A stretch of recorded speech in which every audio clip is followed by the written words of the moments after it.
Hi guys, welcome back to our channel. ఈ వీడియోలో మనం బాలకృష్ణ గారి అఖండ పార్ట్ 2 వచ్చిద్దో రాదో మాట్లాడుకుందాము. So let's get in to the video. Akhanda part 2 గురించి మాట్లాడాలంటే ముందుగా అఖండ పార్ట్ 1 గురించి ఖచ్చితంగా మాట్లాడుకోవాలి కదా.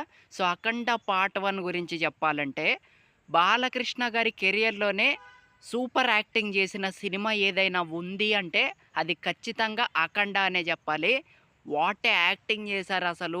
నిజంగా మాస్, ఓర్రా మాస్ యాక్టింగ్ చేసి తన నట విశ్వరూపం అయితే చూపించారనే చెప్పాలి. నిజంగా శివుడి గెటప్లో మాత్రం చాలా చాలా బాగా నటించారు. అండ్ స్టార్టింగ్లో గెటప్ వేస్తారు కదా, సో ఆ గెటప్లో కూడా చాలా బాగా నటించారు. ఇన్ఫ్యాక్ట్ ఆ గెటప్లో చాలా బాగా డైలాగ్స్ చెప్తారు అనమాట.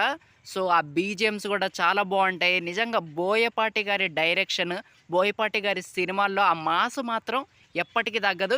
ఇక ఫైట్ల గురించి మాత్రం ఇక బోయపాటి గారి సినిమాలో మామూలుగా ఉండవు అనమాట. అసలు నెక్స్ట్ లెవెల్ ఫైట్ సీన్స్ అయితే కనిపిస్తాయి అనమాట ఆ సినిమాలో. సో నిజంగా బ్యాక్గ్రౌండ్ మ్యూజిక్ అయితే ఆ ఫైట్కి సింక్ అయినట్టే కనిపించింది అనమాట. చాలా చాలా బాగా కనెక్ట్ చేశారు. So perfect story and perfect movie. So ఇది ఇంత పెద్ద బ్లాక్ బస్టర్ అయింది, మరి పార్ట్ 2 ఎందుకు రావట్లేదు అని అంటే పార్ట్ 2 షూటింగ్ ఎప్పుడో స్టార్ట్ చేశారు, కానీ మధ్యలో ఆపేశారనమాట, క్యాన్సిల్ చేశారనమాట.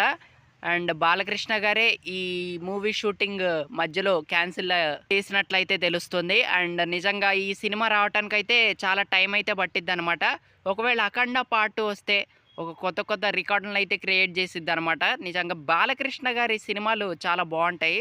తన మాస్ యాక్టింగ్ అయితే కనపడిద్ది అనమాట తన మూవీస్లో. సో అదే మెయిన్ పాయింట్ అనమాట. సో అఖండ పార్ట్ 2 నిజంగా ఈగర్లీ వెయిటింగ్ ఈ సినిమా కోసం.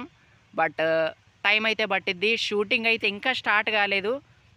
మరి ఎప్పుడు స్టార్ట్ చేస్తారో తెలియదు మరి. సో అసలు వచ్చిద్దో రాదో కూడా తెలియదు. బట్ చూడాలి మరి.